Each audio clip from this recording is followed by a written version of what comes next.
Hi everyone, welcome back again to my YouTube channel. I'm Chrissy by name, and if this is the first time coming across my video, thank you so much for stopping by. Please hit on subscribe button, also turn notification bell so you'll be notified anytime new video drops. For my 10 subscribers, thank you so much for always watching my video. I really appreciate. May God bless you all for me. Also hit on the subscribe button, turn on notification bell so you'll always be notified anytime new video drops. So guys, let's dive right into today's tutorial. So guys, to start out with this tutorial, I'm going to be making use of this beautiful fitted material. What I have here is 1.5 yard and it's kind of stretchy. So now I will just go ahead and fold it into two. Okay, I'll fold it into four. You can see I have a fold of four here. So what I want to do is to cut the length of this gown first. Okay, after cutting, I will separate it, then cut the front piece separate and back piece separate as well. So for the length of this gown, what I mark here is total of 37.5 inch. 36 is the actual length and 1.5 inch I added was just for the stitching and folding allowance. Okay, so this is what I had here after it's done. So I'll just go ahead and slash this other side here. After slashing, I'll have two pieces here for the back and front. So I'll just separate them. Okay, I'll just keep one aside. Then I'll start with the curtain. Okay, so now make sure you arrange everything in place like this. Once you're done with that, you're going to divide your shoulder measurement by 2, add half inch for the stitching allowance. After that, you're going to also come down by your armhole depth, mine is 7.5. I marked it, then I had to connect in a straight line like this. Once I'm done with that again, I'll place my tape from the shoulder, I'll come down by half an inch. Okay, that's for my shoulder slope, and I'll divide what I have there left, which is 7 inches. Mark it, then get the midpoint, also come inside by half an inch here. Once you're through with that, on the armhole depth, you're going to mark quarter of your bust measurement. Okay, after that, go ahead and connect it like this. Just make your curve. So once I'm through with that, I'll mark 3 inches for the neck width, and I also use my ruler to connect the shoulder slope like this. Okay, so you connect this way. Once you're through with that, next thing again is to come down by 3.5 inch. This for the neck depth. So once you're through with that, I'll also mark 6 inches. I marked 6 inch first, then I have to add extra half inch to make it 6.5. So the total length of my neck depth is 6.5. That is what I marked there. So for the 3.5, I'll just have to make my round neckline. Okay, make your round neckline using the 3.5 you marked, then leave the other one for now. Okay, so place your tape on your shoulder, then come down by waistline. Mine is 15 inches. I made a straight line with it. From the waistline, come down by 8 inches for your hip line. If you are tall, you can mark 9 inches for your hip line from the waist to the hip line. So once I through with that, on the bust line, you're going to mark quarter of a bust measurement, add 2 inches for the seam allowance. Do the same thing for the waist, also add 2 inches for the seam allowance. Then also repeat the same thing on the hip line, add 2 inches for the seam allowance. After that, you go ahead and connect it like this. Remember, you are going to divide everything by 4. Okay, that's your bust, your waist, and hip. Okay, so once I'm through with that, next thing I did was to measure what I have there in total on the hip line. I had 11.5 inch, so I went ahead to mark it on the hem part. So after I was done with that, I went ahead to also connect it to the down part as well, just like this. So once I'm through with that, next thing I want to do now is to go ahead and cut it out, just like this. So after cutting, I'll place another piece to cut out the back. Okay, so just look at what I'm doing here. So on the neckline, I decided to come up by half inch. You can see I didn't let her cut through the chalk I have there. Okay, that means I let her cut with 3 inches. Okay, so now after I was done with this, you cut your shoulder slope. Once you're through with that, you go ahead and remove it, then cut the back piece. For the back piece, the piece I'm using for the back is already on a fold. So what you need to do is to place the front piece on top of it like this. Also remember to give 1 inch for your zip allowance. So for the back neckline, it's going to be a high neckline. So I marked 1.5 inch for the neck depth for the back. Once I'm through with that, you're going to go ahead and cut it out like this. Okay. Go ahead and cut it out this way. So after cutting, next thing I want to do is to extend the waistline for the front. I will extend it to the back piece like this. Okay, so I want to remove any form of zip board on the back piece for the zip allowance. So what I did was, after extending it, I had to connect it from the neckline. Can you see? Then on the waistline for the back, you're going to come inside by ½ inch. Okay, so I just added 1 inch for the zip allowance. So I removed ½ inch on the waistline exactly. So after doing like this, I'll just go ahead and cut it out. So I'm not slashing this zip allowance side, I'm just removing some inches. Okay, I just removed some inches. As you can see, I didn't slash it like, slash. So once I'm through with everything, guys, this is what I have here. So what I'm going to do now is to go ahead and keep this aside. Then I will cut facing for the front and the back piece. For the facing, fold a piece of fabric this way, then place the back piece. First I'll cut the back piece. Okay, you place it, go ahead and cut through the neckline, also slash it by 2 like this.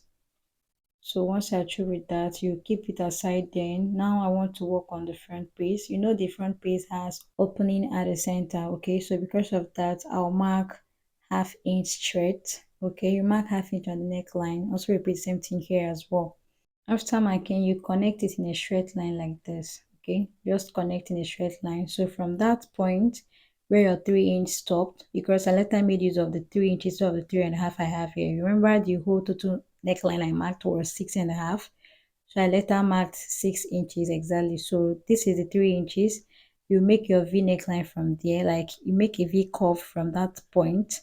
Then you connect it to this other side. Then go ahead and cut it out like this. You connect it to the straight line, then you cut it out.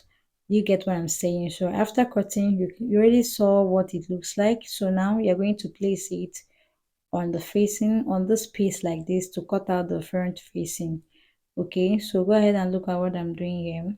Look at what I'm doing here. So after that, for the length of the facing, I marked 3 inches. Okay, so I will just go ahead and cut everything. After cutting, I'll just place it this way. This is exactly how it looks like.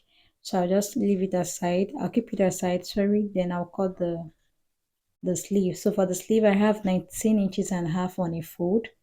Now I'll also fold it again to give me 2 piece or 2 sleeve.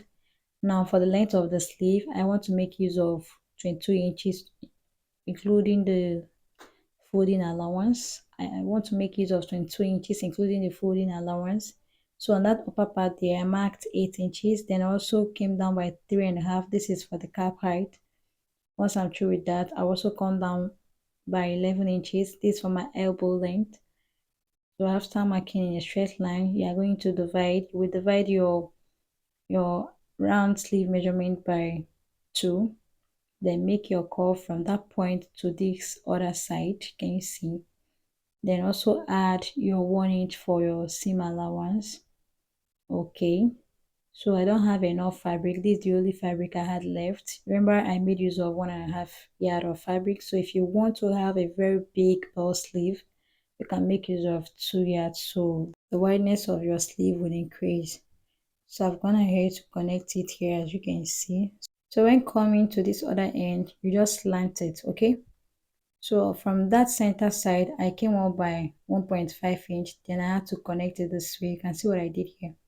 Once I'm through with that, just go ahead and cut it out. Okay, I will go ahead and cut it out like this. Just look at what I'm doing here. You go ahead and cut it out, then you cut out the upper side as well. So after I was done doing this, guys, this is what I have here. Can you see? So this is how the sleeve looks like. Okay, so now I want to go ahead and start my sewing. So now this is the back piece. So you're going to place your facing, the right side facing each other. Go ahead and sew with ½ inch. After sewing, you fold the hem part of your facing. Don't also forget to make a notch on the neckline. Okay, so after doing that, also repeat the same thing on the front piece as well. You place it this way, right side facing each other. Go ahead and sew with your ½ inch. Make sure your V is pronounced. Okay, then also fold. Also, do not forget to make a notch on the neckline. So after sewing, guys, this is what I have here, as you can see. So you can see my facing is not relaxing at all. So to make it relax, you're going to place your hemming gum underneath like this. Then head over straight to your ironing table. Go ahead and iron it out. Once you iron it out, everything will relax, okay? So after ironing, guys, this is what I have here for the both piece. Can you see the back and front? Everything is now very okay. So the next thing I want to do is to trim off this excess facing I had on the shoulder. After that, you place your back piece on the front piece, the right side facing each other. After placing, you go ahead and stitch your shoulder with 1/2 inch. Okay, so after joining or stitching my shoulder, guys, this is what I have here. So if you have any excess on the shoulder, go ahead and trim it out, just like you see me doing here.